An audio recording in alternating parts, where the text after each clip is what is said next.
Hi, I'm Carly and welcome to this grocery training module on DSD vendors and the last month of planning before you open a grocery store. Big thank you to my partners on this training series, the North Central Regional Planning Commission, for making this series possible. As with each of the 10 modules, there is a folder of supporting documentation that you have access to. There are 2 supporting documents for this module. The first is the concepts document that we'll be using to walk through the rest of this video point by point. And the other document is a vendor schedule that as we get there in the concepts document, we'll share that as well. Those documents are meant to stand alone, so if you are inclined, feel free to jump straight there. Otherwise, this video will tie all of the pieces together and share a couple stories along the way. So there are 3 sections of the concepts document for this module. They are establishing an opening date, DSD, and the last month of planning. So first and foremost, with establishing the opening date, this is largely based on when your refrigeration will be complete. So if you're doing a remodel or a build, something of that nature, one of the last components that will happen in your project is your refrigeration will come to temperature, which means it's been completely installed, turned on, and it is able to hold the temperature that it needs to hold to keep the food at the appropriate storage temperatures for ice cream, frozen goods, refrigerated goods, etc. Once all of your refrigeration is at temperature, it's gonna take about 2 to 3 more weeks. I would say give yourself 3 weeks, just err on the side of that. If you're in a pinch and you wanna shoot for 2 weeks, go for it, but I do think it'll take every single second of those 2 weeks.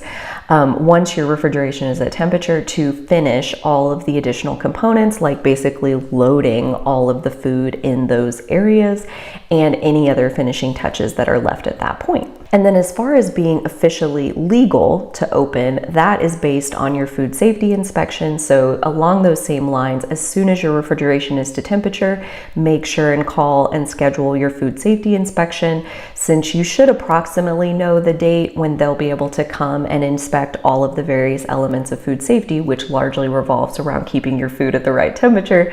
And as soon as they finish their inspection and give you the green light, you are officially legal to open. So DSD, or direct store delivery, is included in this section because most of these conversations with your DSD vendors will likely happen in the last 4 to 8 weeks of planning your store. Once you have your shelving set up, etc., you're ready to then bring each of those vendors into the store to have the setup conversation, discuss how you want to set the area that they're going to merchandise, any of the initial products that you want to make sure and see in the set, all of that. So that will all take place shortly before opening. Doesn't have to be the last month, but will likely happen along those timelines. So this DSD section is aiming to help how to work through the process of onboarding each of your DSD vendors. And as you can see, there's lots of different types of DSD vendors. So your milk, pop, chips, bread, beer, ice cream, cheese, fish bait, energy drinks. There's all different kinds of DSD vendors out there. And I would recommend making a complete list of maybe all of the DSD vendors that you want to see in there inside your store eventually, and then put a star next to the ones that you absolutely have to have in the store by opening. A good example is we wanted to sell ice at the store, and just based on the time and everything else, there had to be things that got cut off the list as we narrowed down as we entered into that last phase of right before we opened. And so ice was one of the things that we decided, hey, it's February, and if we don't have ice in the store when we open, that's probably not the end of the world. We'll work on getting it set up for this summer, and we did. So make a star by any of the ones that absolutely are critical for when you open. For example, your milk vendor, that's critical. You can't open your store if you don't have milk, most likely. Same with chips, same with your bread selection. Those kinds of things would be critical compared to fish bait and ice and propane bottles and things like that may be lower priority that you could save for later. I do say to beware of order lead times for each of your vendors, just because all vendors are going to be different. So some places you order today and you get your order tomorrow. Others, like for the scale tags that we order for the store, for example, sometimes those can take a month to show up after we've ordered them. So beware of, as you are bringing on new DSD vendors, that is one of the main questions to ask, along with the billing procedure, but we'll get into all of that as we go through the new vendor setup process. So each new vendor will begin by reaching out to the regional office of whatever company it is that you're wanting to bring on. So for example, if you want Pepsi in your store, you go to Pepsi's website and you contact them. And by getting in touch with Pepsi, they will send the regional sales rep for your area to you. And so that initial meeting, once you get hooked up with your regional sales rep for whatever company it is, that is where you can talk about all of the things that are on this list. So this would be a great page to just print off and have with you in each of those new vendor setup discussions to make sure that you're asking all of the right questions. The best time to get information from your DSD vendors and work out processes and let them know what your needs are is in the sales process, meaning before they're set up inside your store. Once they're set up, you're mostly dealing with the person who's merchandising, aka like delivering the order. You may or may not have a rep from that company come back inside your store, maybe ever again. So this is the best opportunity to ask the questions that need to be asked. So the main thing that the vendor needs to provide is the list of products that they'll be including in their set. So the product list includes the UPCs, the item name, the product size, like how many ounces. So a good example is like Mountain Dew. Okay, well, there's 12-ounce cans, there's 20-ounce bottles that come as singles. The 12-ounce cans, they can come as a 12-pack or a 24-pack. So when we say size, that's what we're talking about, is like, it's not just Mountain Dew, it's a Mountain Dew 2-liter, it's a Mountain Dew 20-ounce single, it's a Mountain Dew 12-ounce can 12-pack. So there's a lot to know about the size of the product that you're bringing in that you need to program into the POS so that later on when you're looking at all of these different records or maybe trying to track movement on your pop set, you want to see what are my best-selling items. If you just have everything in there as Mountain Dew and no size information, you can see where that obviously runs you into trouble. The product list will also have the case cost, and so using the size column, you can divide the case cost by how many units are included in the case. Ideally, the product list that the vendor provides you will be a direct reflection of what they're going to bring into your store. Versus here's the 300 products that you could order from. The idea is that hopefully you can avoid setting up a bunch of items in your POS that are unnecessary, so that if you're intending to do e-commerce someday, your back office system is a truer reflection of what actually you carry inside your store. It's not a ton of garbage that you've loaded in there that later is going to have to get cleaned back out. So the next item they'll provide is a promotion schedule if applicable. So for example, Pepsi provides a promotion schedule that's 4 weeks in advance, and on there it has all of the different sales that will be running at that time, meaning those are the discounts. When you as the store buy that product from Pepsi, you are getting a discount. So there's a list, and if you want to share all of those discounts with your customer, put all of those products on sale, you can, or you can pick one or two of those items and put it on your sale flyer. Having that promotion schedule from that vendor lets you know how to customize your weekly sale flyer if you're running that from your warehouse. So Autopay setup instructions, really the main conversation to have with each vendor is what is the billing procedure. So when I take an order from you guys, how am I going to pay for it? The goal is to get the things on Autopay, everything eventually. Having your DSD vendors on Autopay, the main reason that's a benefit is then when you're receiving deliveries inside the store, let's say your cashier is who is typically going to be the one to receive that order. So like they're going to take the receipt and check every single thing that's on the pile of what they're bringing into the store on the cart, that's what's on the receipt, that there's not anything extra on the receipt, good to go. Usually the person has to sign with the vendor. And then at a point, probably within the next week, that vendor is auto drafting that money out of your account. So if there's an issue, if there's a discrepancy with the invoice that they're giving you, finding it when you check it in. That's absolutely the only time basically that you're gonna get to say, hey, it says on here that you're bringing in 4 cases of Mountain Dew, but I only see 2 cases of Mountain Dew. Oh, that's right, there are 2 more on the truck that are yours. Or, oh, that's right, it was gonna be 4, but then I changed it to 2. Here, let me change it on this. And then they reprint a new invoice and you check that and then you sign. So all of that happens and then the money just automatically goes out of your account later. So if you don't have them set up on Autopay, you will have the additional step of having to write them a check on the spot. The downside to that, obviously, is if your cashier is the check-in person, they're also the cashier. So they have to then track down a check and make sure that, so it's just a huge delay in the whole entire check-in process to have to pay each individual vendor, because some days you may get multiple deliveries, and this is every single day during the week. Most likely throughout your vendor schedule, you're gonna have a delivery almost every day.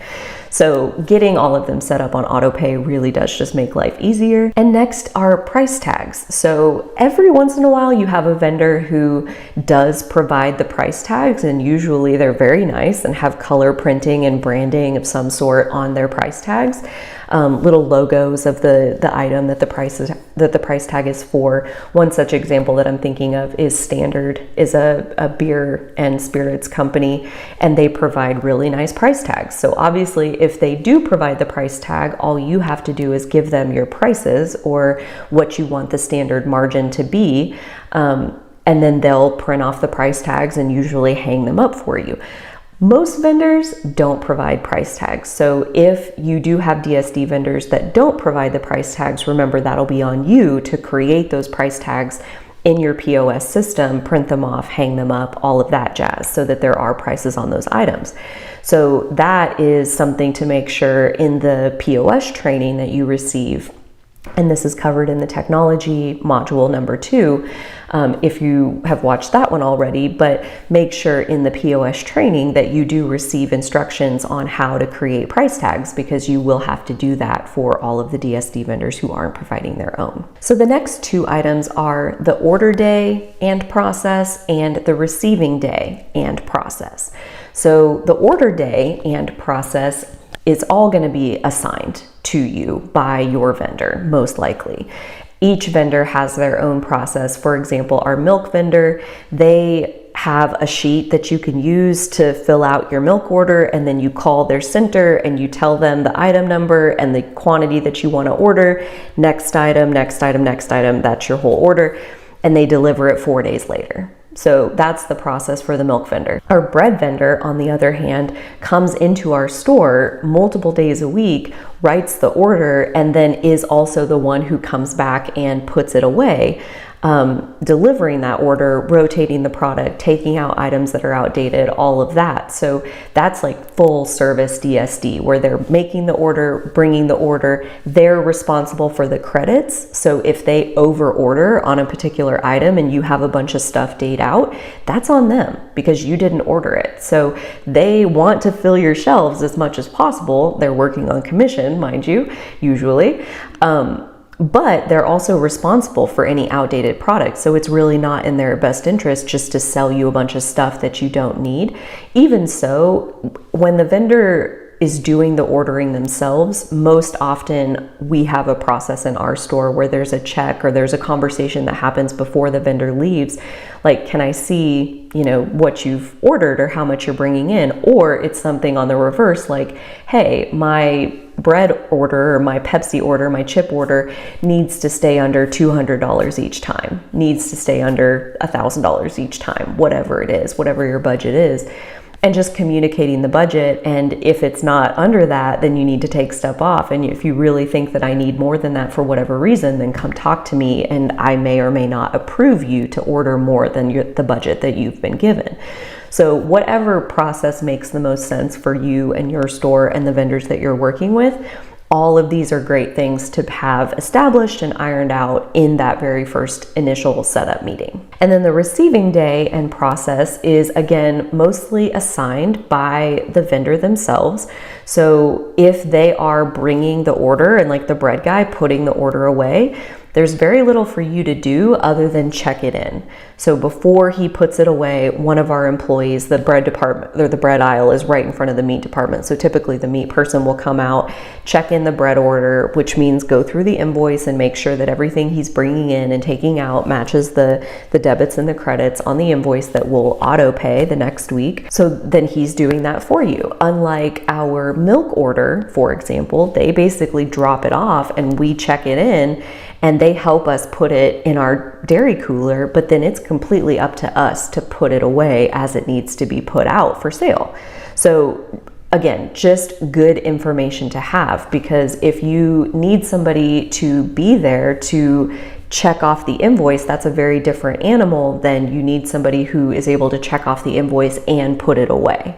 That's a whole nother chunk of time that if someone is already doing another task and they just have to come for 2 seconds and check off the invoice, that's no big deal, versus putting away the milk order, maybe that's a whole half hour that somebody's gonna have to be scheduled and make sure that that gets done. So the next thing to discuss with each new vendor is the amount of backstock that you're anticipating carrying. And this, when you're very first starting out, so before you've opened, you don't really know, right? You don't really know what the turnover of your sales volume is going to be. So you start off with the backstock plan that you have, and then as you go, if you're constantly running out of stuff in between order cycles, then you order more and you start carrying more backstock. Or another example of where you might choose to carry a lot of backstock is in shopping the sale cycles. So for example, in our store, Busch Light, the 30 pack happens to be one of the best selling items in our beer category and in our store overall. It's definitely one of the top items that people come in for. So we make a point to purchase pallets of Busch Light when it's on sale, and then when it goes off sale for 3 to 6 weeks, we are still selling the inventory that we bought at the sale price, because we invest $2,000 into Busch Light at times, and then we don't buy it for 6 weeks. We just sell what we already have because we want to keep it at a really competitive price. So in that case, you need space for where are those pallets of Busch Light gonna live. And in our case, typically it's only one pallet, and we park it right on the sales floor. So in our large center aisle, the pallet of Busch Light is out on the sales floor. So there isn't a need for a backstock space in the back room or a cooler somewhere or something like that. We've merchandised it directly out onto the floor. So there are definitely cases for that where you can have additional product, like Frito is a good example, where they'll give you displays a lot of times and then sell you a few extra cases of product to fill up the display in addition to what you have on the shelf. And then once you've sold that backstock, you collapse the display and it goes away. So you can keep your backstock on the sales floor, but a lot of times, like Pop, for example, you'll mostly keep it in the back room, and then somebody throughout the week is going to have to bring that backstock out and put it on the shelf, where you're out of Mountain Dew 24 packs on the shelf, but you have 6 in the back room. They can't sell if they're in the back room. So one of the items on our checklist for the closers in the evening is to run all the backstock.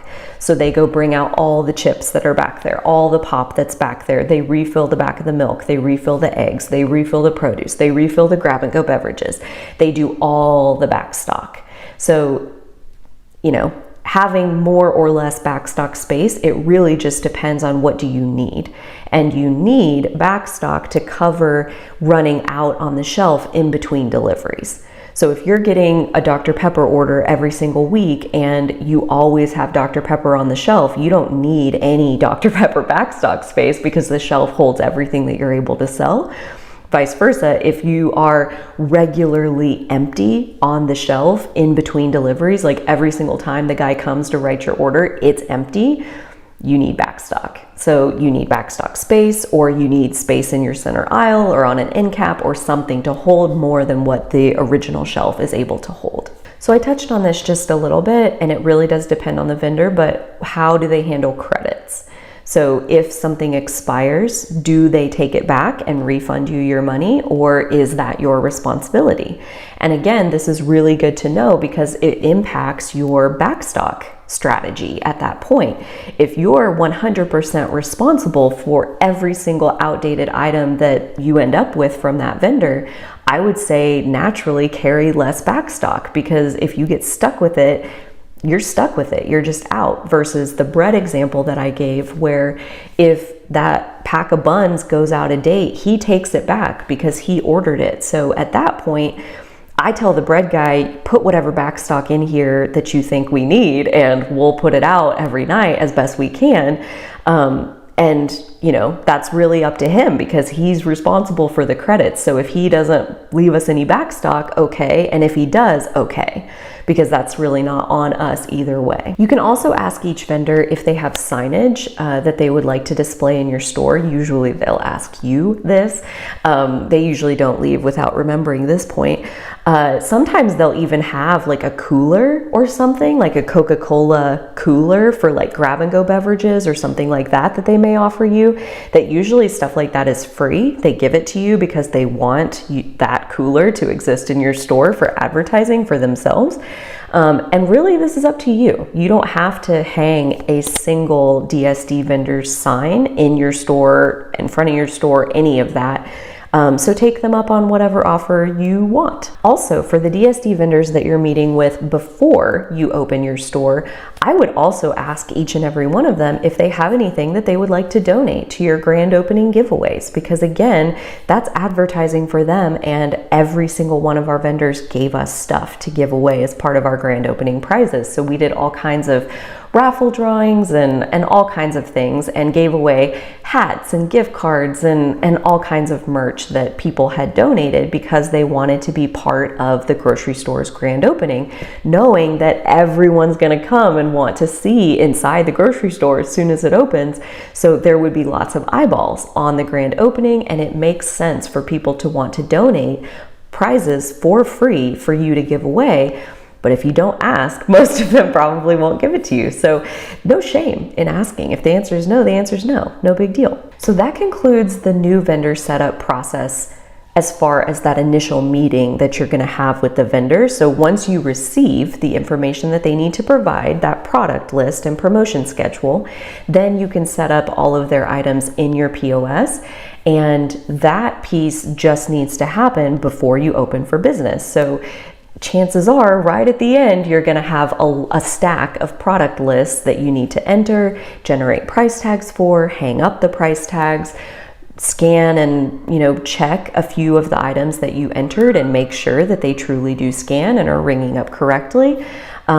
Input any of the sales cycles that you want to go ahead and be programmed into the system, all of that before you're opening for business that very first day. Chances are your POS vendor will be able to provide something of an upload template where I was able to take the Excel, hopefully, product list that the DSD vendor provides and copy each column of information onto an Excel upload template for the POS. So instead of going one by one and entering 25 items from each DSD vendor, I copied onto an upload template and uploaded all of Dr. Pepper's items in one go. So I would definitely encourage you to ask your POS vendor if they do have such an upload template that they can help you with, because especially for the DSD vendors, and especially if you have it to do right at the end, entering all of those items one at a time is a major task. That's a major source of time that you're going to have to spend. So that upload template can really save you a lot of time right there at the end. And then last but not least, be sure to monitor your DSD vendors for them bringing in new items. So like beer is a good example where there's seasonals that come online, like summer seasonals, fall seasonals, on and on. So when those seasonals become available, chances are your beer vendor's going to tell you like, hey, the Oktoberfest beers are all available. Do you want to start bringing those into your sets? And so that is going to come in, and if you've never had those seasonals before, you'll have to put it into the POS before you'll be able to sell it. And beer is a great example in that they typically write the order for you and they come back and put it all away. So if you ordered a new item, they're going to put it away. And then customer gets it, takes it to the register, it doesn't scan, and now the cashier is dead in their tracks because I don't know how much to charge for this beer. And so that's obviously worst case scenario if you haven't kept a close eye on it and put it in the system as soon as you got it. Another example is Little Debbie. So they have seasonal items like every 5 seconds. There's Easter cakes, there's butterfly cakes, there's rainbow cakes, there's Halloween cakes, there's Christmas cakes, there's all kinds of things that when it's available, they bring it and they put it on your shelf. And if you haven't had it before, like that first year was a nightmare with Little Debbie because they just put it on your shelf and don't tell you unless you're reading that invoice as the manager and watching for new items that you have never had before. You could also build it into your process, like Little Debbie especially, where maybe you do a scan check, you have the cashier, whoever checks in that item, like take one of every item, especially the ones that they don't recognize, and just scan and see if it's in the system or not. So if there are vendors like Little Debbie where they are regularly bringing in new items, where they're going to throw up an item not found error in your system, maybe you just train your cashier, whoever's checking in that Little Debbie order, to have some sort of process around looking for and flagging the new items so that they can proactively be entered into the system. So next we'll take a quick look at the vendor schedule template. So this is that second supporting document that's available for this module. So if you see, this document is divided into 3 layers. So the top layer is the order schedule. And if you see, it also says an employee's name underneath the order. If we need to be placing that order ourselves, it shows who is responsible for placing that order, and then it's sorted by day. That second level is when are the deliveries going to come. So you can see it matched up, like Highland is a good example. It has the longest lead time as far as we have to order by 11 on Friday for what they're going to bring on Monday morning. So you can track that as far as when the deliveries are going to be. And then that third layer is the EFT. So when are each vendor's payments going to automatically come out of our bank account?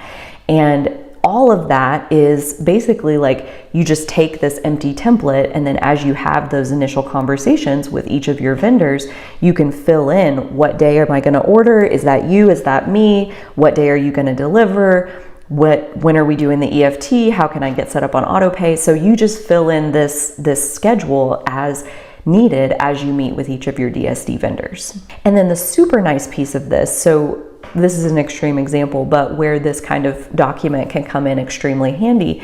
So we had a grocery manager who was in charge of DSD, and one day he had an attack of AFib and was in the hospital for like 2 days while they got his heart rate back normal and under control, and then missed another couple days of work. So that is like, all of this knowledge was ingrained in his mind. He lived and breathed this schedule. He didn't need a piece of paper to tell him when it all was, but I did.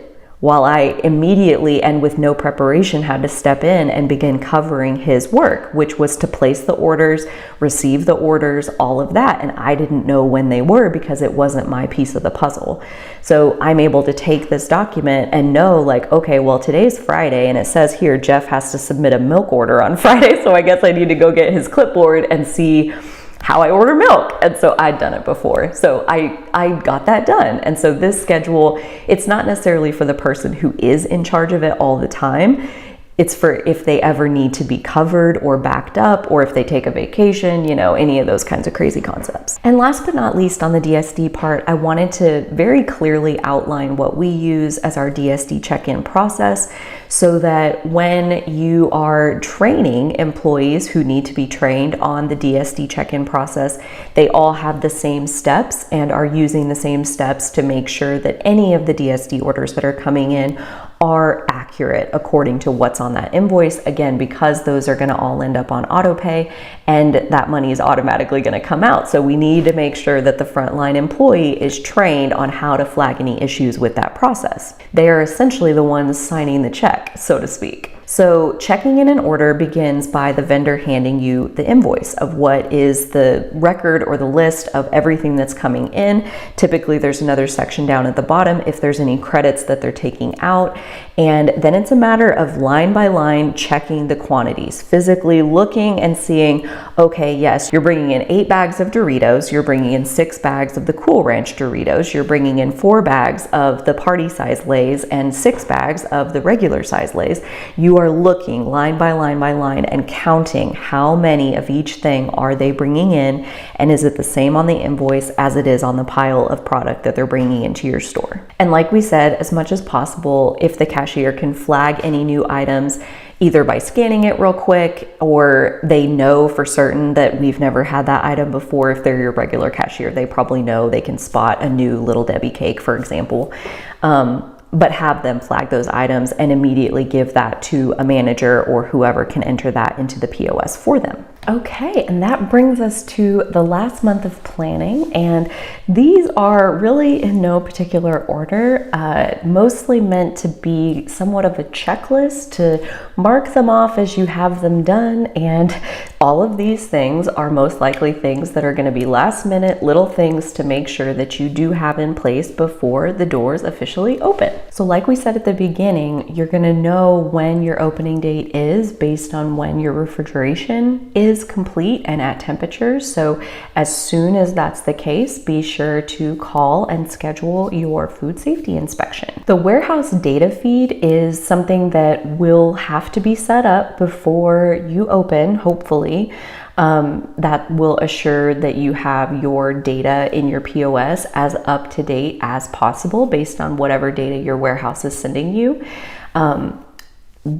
To set up this data feed, however, it's not your responsibility, more just your responsibility to make sure that the warehouse IT department and your POS vendor are all doing what they need to be doing and that the data feed is working correctly. There's much more about the warehouse data feed, all the batches and the processes associated with each batch in the promotions module of this series, so feel free to check that out if you would like. Evaluating the project to-do list is probably something that you'll be doing on an ongoing basis for those last few weeks.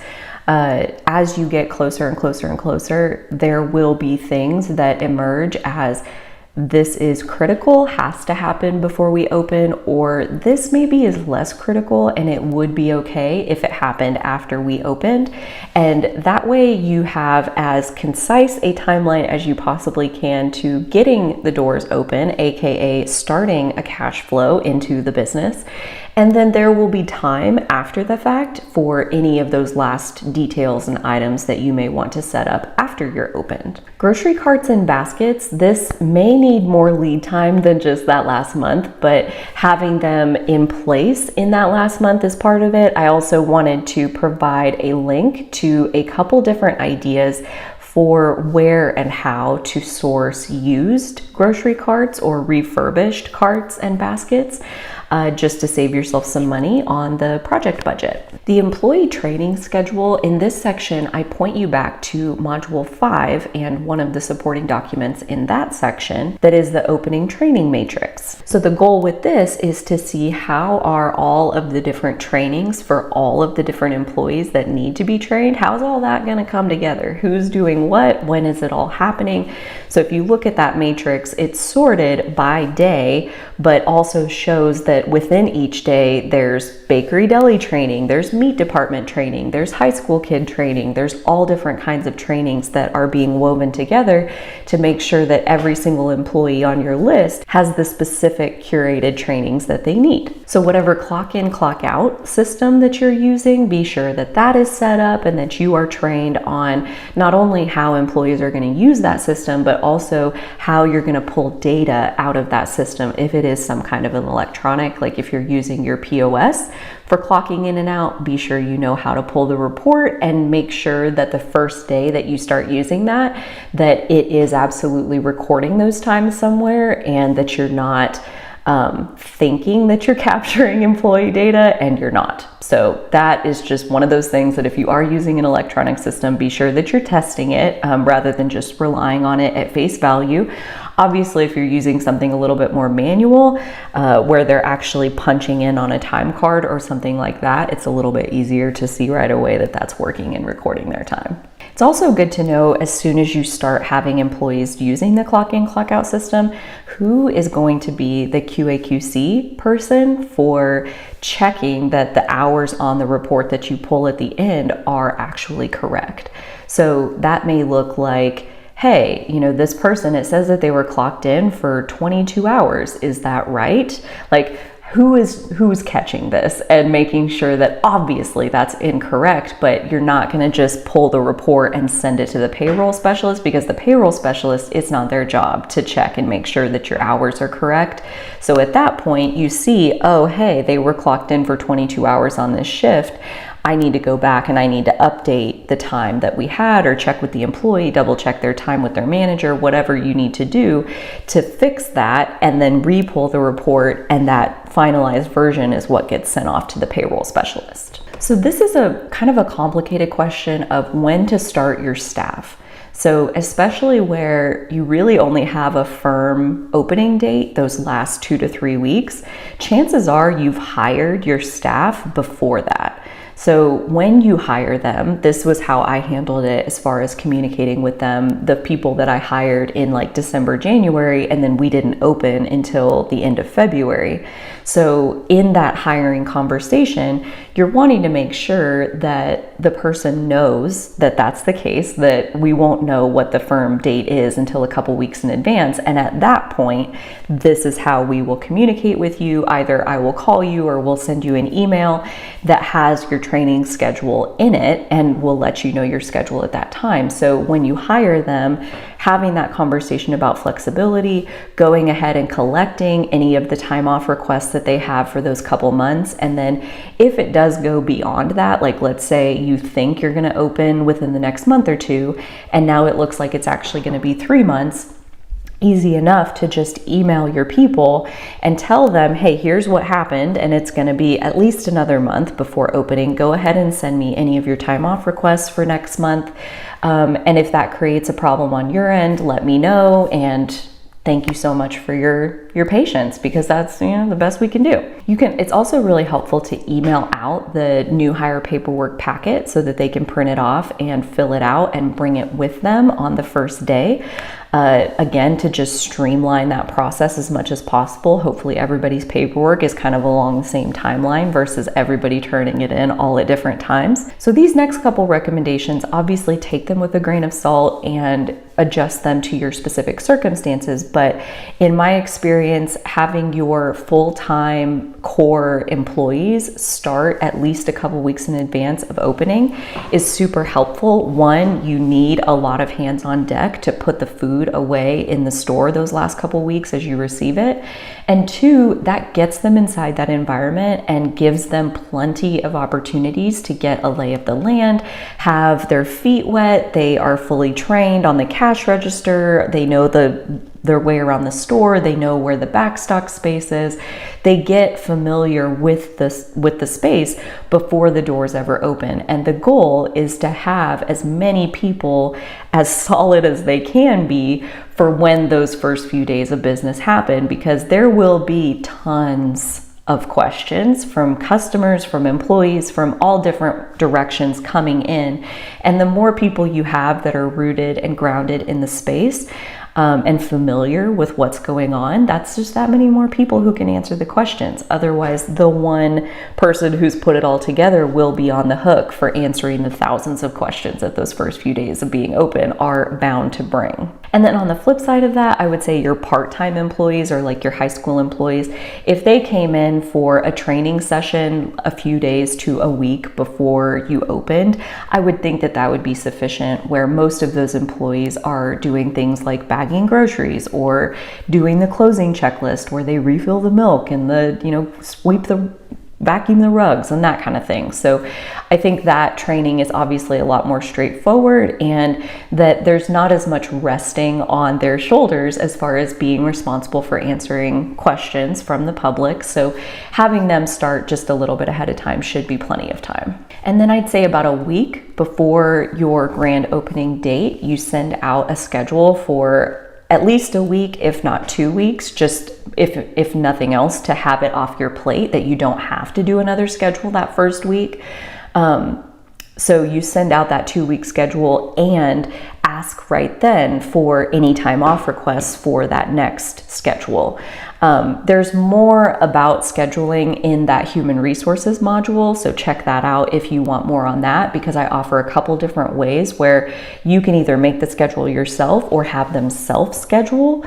So for more on that conversation, check back to that module. This next big piece is placing the initial grocery order. So this is where you will spend the inventory portion of your project budget. So for example, for our store, we had planned about $100,000 to order the initial round of groceries to fill the store with food. And then obviously as you order week to week, you're only replacing what was sold last week. So you're never really spending $100,000 again, but that initial purchase up front is a big one. So there's lots of different ways that you can split this up to make it more manageable. Nobody expects you to order $100,000 worth of groceries and receive it all on one day. That would be really not smart as far as like how much effort it's going to take to put away all of those groceries. So for example, a couple of the different strategies. So obviously you're going to receive your dry grocery first, because chances are you're going to be working on putting all of that away while they're finishing your refrigeration. So the refrigeration, anything that's frozen or refrigerated, you're not going to order that until right at the end. Also, you want that to be as fresh as it possibly can be. Any short dated items, like you don't want to order those until right before you're going to open, just because you can't sell it. You don't want it aging on your shelf while you're not even open for business. Chances are your warehouse is going to have a process to guide you through this, but I am going to share what the process was for when we did it, just so you have a bit of an idea going into it. So they went ahead and set us up with the order gun that we use to order the initial order, and then subsequently twice a week we place our grocery orders with the little scan gun. You just beep the tag and you order a case of that product. And as far as like how to order and what strategy to employ, we literally just ordered one case of every single product and did not pay much attention at all to, okay, does that case have 6 units in it or 24 units in it? How many units should I have? We just got one case of everything, and that's what we started with. And then from there, it's easy enough to see, okay, well, every single time I order twice a week, the heads of lettuce are always gone. They're always gone before I can get more. So now I'm going to start ordering 2 cases of lettuce every time I get it. And hopefully that will help me still have some next time the truck comes, and I'll get, maybe another case of lettuce that I can backfill that one with, but I'm never running out. So before you open, in that initial grocery order, you have no business, in my opinion, ordering more than 1 case of anything. There's just no need. And if your warehouse is telling you that you should, I would just be skeptical of that, because how do you know? How do you know that when you've never been open for business one single day in your life? And the best example I can give of that is, our warehouse helped us put together the item set for our store, and they do that largely based on what are the best selling products that the warehouse carries. And they can easily pull movement and see, we've sold 3,000 cases of this salsa in the last quarter, and we've only sold 200 cases of this other salsa. So we're going to put this one on your shelf, but not this one. And that's kind of how they make those decisions. They're looking at that macro level data of movement of products through the warehouse. The thing with that is our warehouse, as an example, is serving several states where they deliver product to those states. Some of the stores are rural, some of the stores are urban. So there's a huge variety on where all the stores are that they're servicing out of that warehouse. And what inevitably ends up happening is that you can have the best seller for the warehouse in that particular category, like this is the best ice cream we have. And in your store, it just sits there. Nobody wants it. They don't want that kind. They want this one. And so you'll figure that out along the way of what does your store want? What does your community want to buy? Because the warehouse bestsellers can only get you so far before you're gonna have to customize it based on your community and your customer base. So a pretty easy strategy is to kind of take a couple aisles at a time, and especially if you have time to break it up into multiple days, you would take, let's say, aisles 2, 3, and 4, and you only order the west side of aisles 2, 3, and 4. And now as you bring the product out and sort it by aisle, so like, okay, I have a case of pasta sauce and that goes at aisle 2, I'm gonna line up all my boxes of product on the east side of the aisle so that the west side is clear for where I'm gonna put away all my product. And then same, once you get all that put away, go back and order the east side of each of those aisles, just to have some sort of organization and splitting it apart. And as far as putting away a whole aisle's worth of food, that's a ton of cases of product. So having the whole one side open to store the product while you're putting it away on the shelf is super handy. This is also where it helps to have those core full-time employees already started in the store a few weeks in advance so that they can be the ones helping to put away the groceries as they're coming, and that serves as a really great general training as far as, okay, here's how we put away freight, here's where the pasta sauce goes, here's what each of the aisles includes, and there's a getting acquainted with the store in general through putting away the freight, which absolutely will need to be done anyway, but basically serves as a training opportunity for those full-time employees. And in addition to the initial grocery order, you'll also have to place initial orders with each of your DSD vendors individually. So remember back to the DSD section and the vendor schedule, if they're gonna place the order so they have that all taken care of, in which case you would have just provided your input in that initial meeting as far as what do you want to see in your set. So you're basically setting up that initial order in that first meeting, versus if you're responsible for placing the order, be sure to know that. And let's say it's milk that you need to place the order for.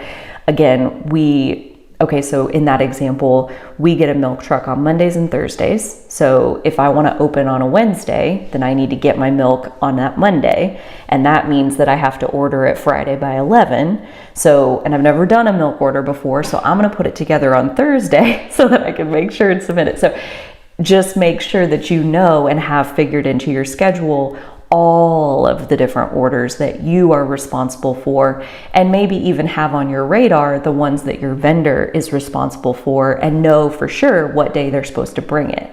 So for example, if you're trying to open on Wednesday and you're expecting your chip order to come on Monday and it's Monday at 6 p.m. and you don't have your chip order yet, I would be following up with whoever your contact is saying, where is my chip order? You were supposed to be here today. We're opening in 2 days.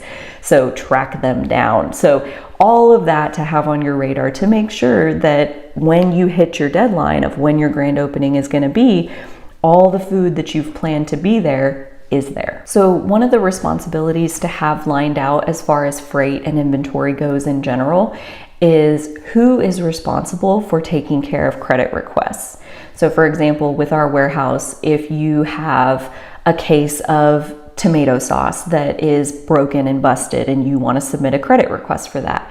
If it's a grocery item, you have up to a few days, I think, to submit your credit request, versus let's say you got a case of blackberries that's moldy or something and they're no good and you want a credit request on that.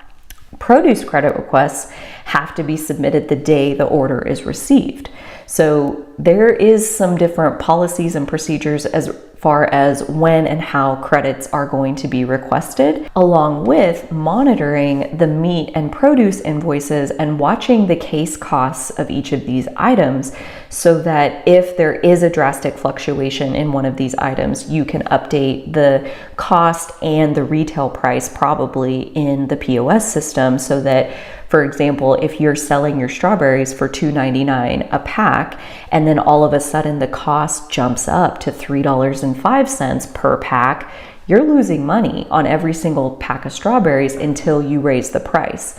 So watching the invoice for those kinds of fluctuations, I specifically call out produce and meat because those are the most likely to fluctuate quickly, Typically grocery items, they'll stay the same price for years in some circumstances. So there are other situations though where you do have to be vigilant. Another example that comes to mind are eggs.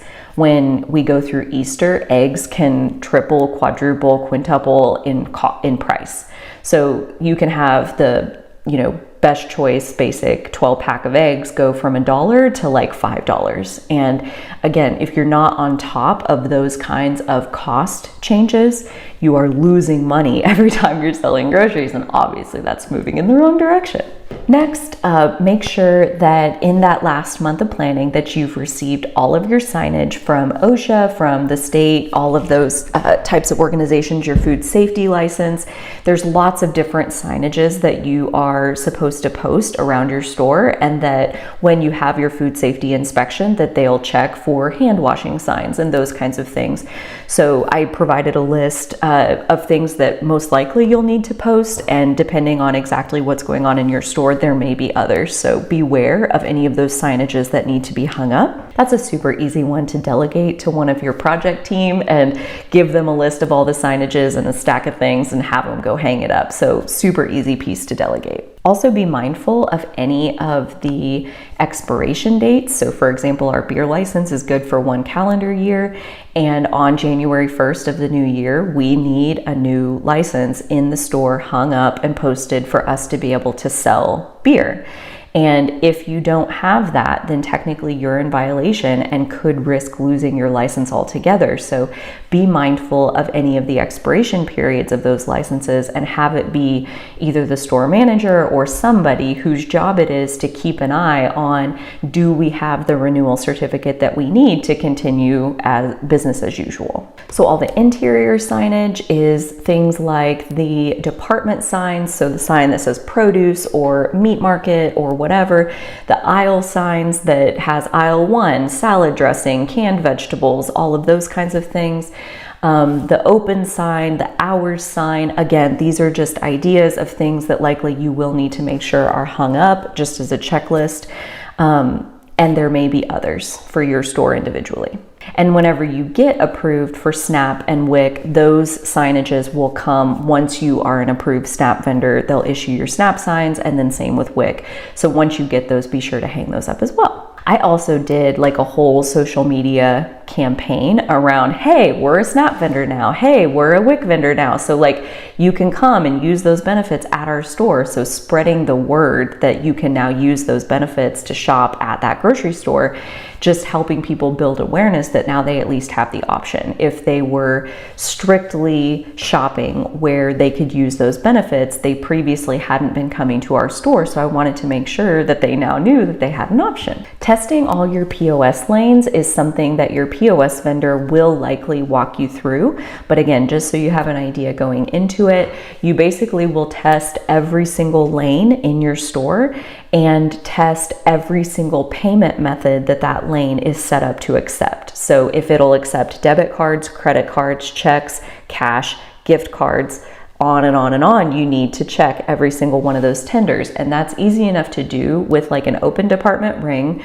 Say I want to charge a grocery and it's 1 penny. Okay, so a penny, there's no tax because there's no tax on a penny.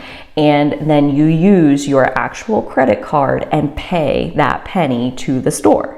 And then you ring up a penny again and pay with your actual debit card, and then write an actual check and have your telecheck or check verification read the check and approve it. Have every single tender prove to you on every single lane that it is ready to work. Because again, the worst case scenario is that you open in your grand opening, one of the best business days your grocery store will ever experience, and then your credit card machine doesn't work, or it's only taking debit cards and not credit cards, or something silly that you could have figured out with the credit card processor in plenty of advance time. It would have been an easy fix, but now because you didn't know, you have a backup and a bad impression and all of that. So don't assume that just because credit cards, debit cards, checks all work on this lane, that they will automatically work on every other lane, or that just because credit cards work, debit cards will work. Don't assume any of that, or at least I wouldn't. Something else with testing your POS lanes, in a perfect world, you would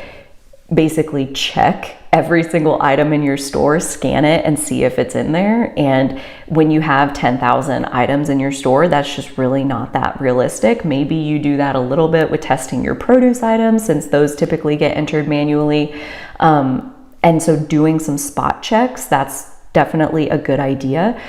You're never going to be able to find all of the little things that aren't in there. So like if maybe, strawberries are technically in there, but the strawberries that you got this last time, they're a new UPC and they're not in there. So now when people take them to the register, it pops up as item not found. And again, at that point, the cashier is dead in their tracks, unable to move forward because they don't know how much the strawberries are. So at that point, who is the person responsible for putting the strawberries in the system?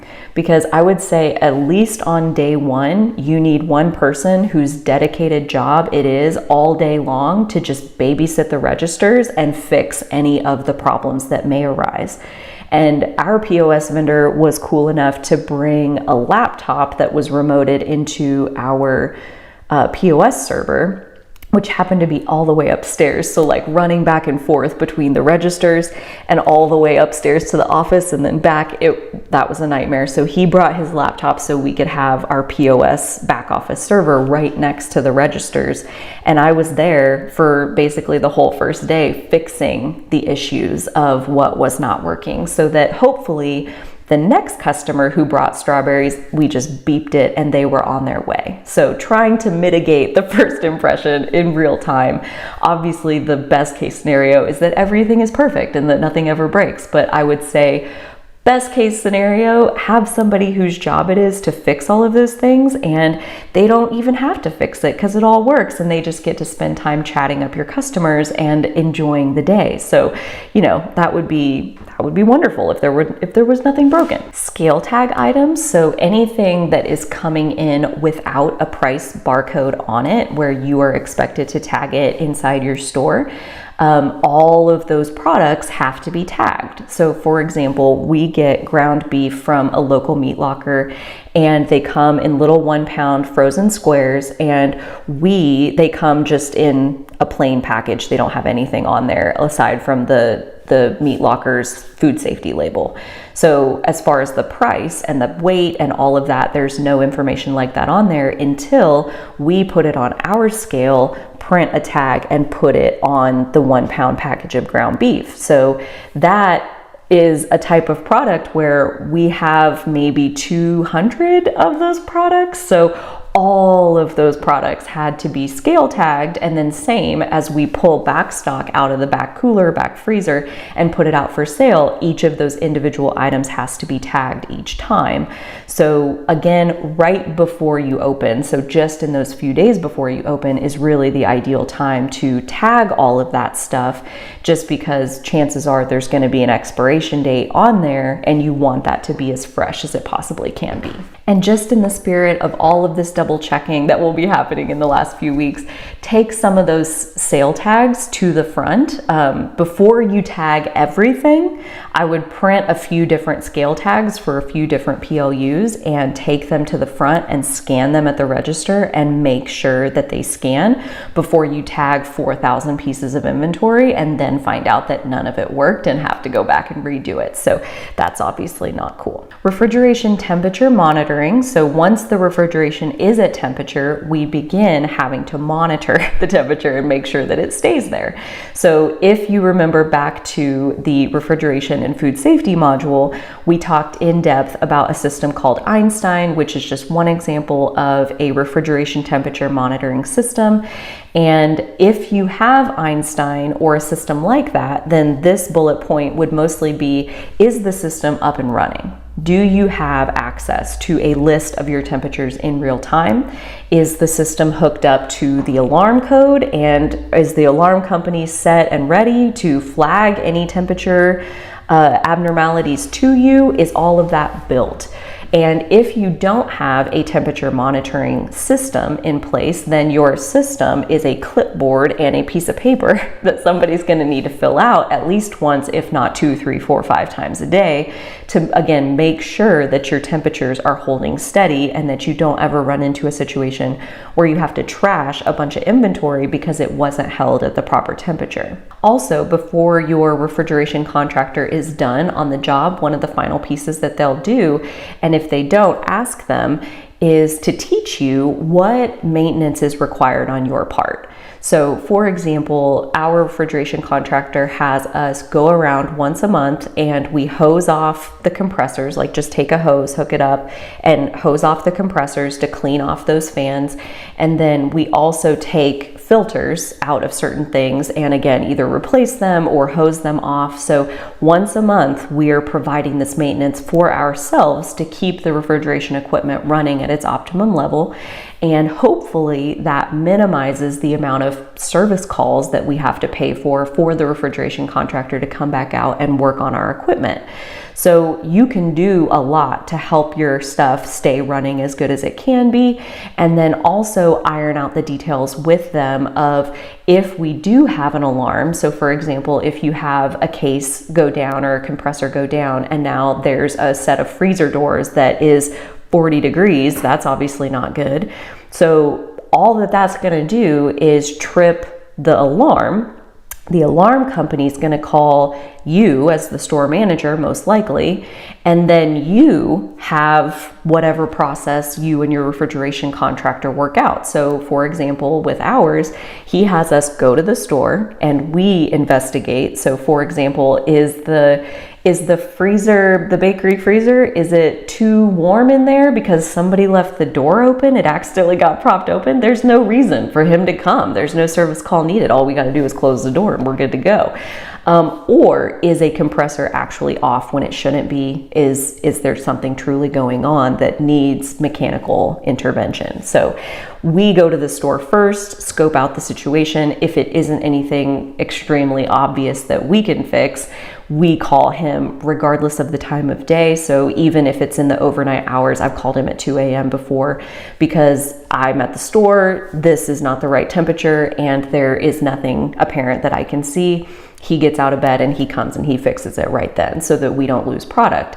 So ironing out those kinds of maintenance expectations with your refrigeration contractor before they ever leave the initial job, I think just kind of going all the way back to the beginning where we talked about project management and communication, it just helps to minimize any future miscommunications. If it's 2 a.m. and your stuff is not at the right temperature and you call your guy and he doesn't take service calls overnight and he doesn't guarantee that he can be there to fix it, and there's no kind of maintenance expectation on his part, best to know that now and possibly have a backup maintenance contractor who you can call if it is an overnight emergency. If he isn't available, what are you supposed to do? Because you're just a sitting duck with thousands of dollars potentially in product that you're about to have to throw away.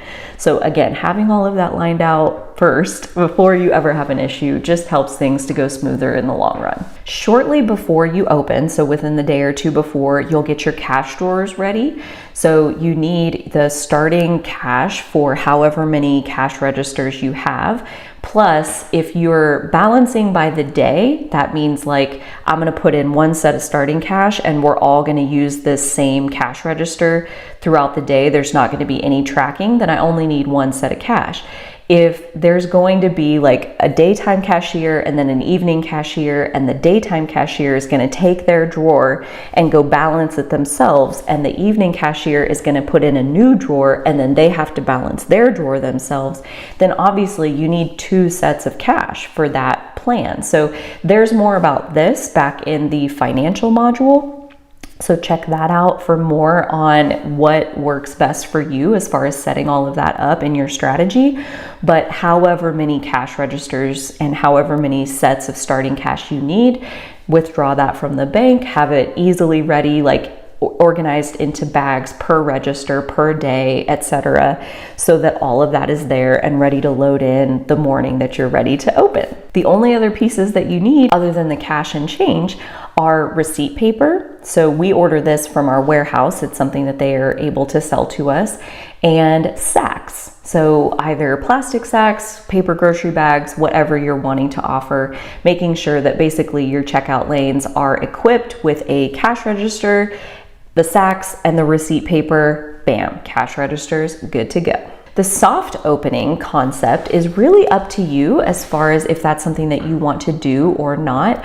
We did opt to have a soft opening event where we invited about 75 people, most of whom were family members or they worked on the project. So like we invited our lawyer, we invited our warehouse guys, we invited our contractors, we invited everybody that had helped us and that they came to the soft opening. And our goal, we scheduled the soft opening 2 days before the grand opening was supposed to happen. So our goal was to have our close friends and family come into the store, shop it, give us first impressions, feedback. Hopefully through them shopping, we would find issues that were still broken and that we needed to fix before we got to the grand opening and made that official first impression with the public. The best laid plans. We got to Monday evening for the soft opening and it was supposed to start at 6, and at about 5:25 I had to make the executive decision that we are not going to be able to allow shopping at the soft opening because we're not ready. And so at least at that point I had, it was kind of like one of those things like shoot for the moon and you'll land amongst the stars. Like I was trying to be done by Monday night. I wasn't, but that was enough of a reality check that then on Tuesday I was able to knock out everything that was needing to be finished, and we opened officially Wednesday morning at 7 a.m. And last but not least, in those last few weeks before you open, you'll want to get your media strategy in place. So some outlets will contact you. So for example, the local newspaper, they had asked us if they could cover the grand opening, if they could come and take some pictures and get some quotes and all of that. They wanted to cover it for their paper. So that's great. Otherwise, you may also choose to run some advertisements. So once you have your opening date, you have a firm idea of when that's going to be. Maybe you put an ad in the paper or run it on the radio or put some posts on Facebook and even pay to boost those posts on Facebook so that maybe they get shown to a 30-mile radius around your store or a 60-mile radius around your store to help people become aware that the grand opening is even happening.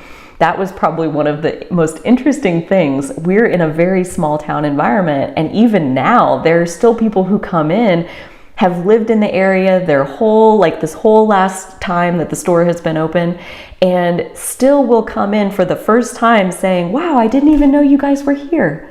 So that's 4 years of being open, and there are people who are still not aware. So I don't think your media strategy can ever be too much, as far as mostly just what's your budget and how much do you want to spend, how much do you want to devote to advertising your grand opening.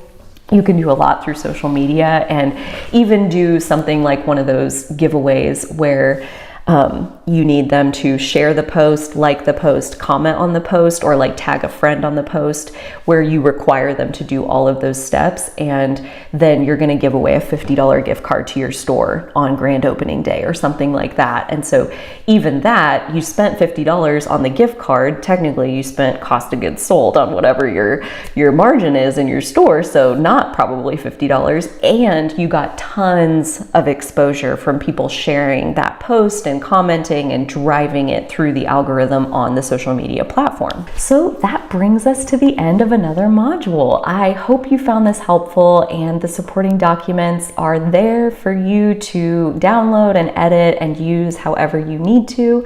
If you have any questions at all, my contact information can be found below. I am more than happy to hear from you and help however I can. And until next time, you take really good care of yourselves and have a great rest of your day.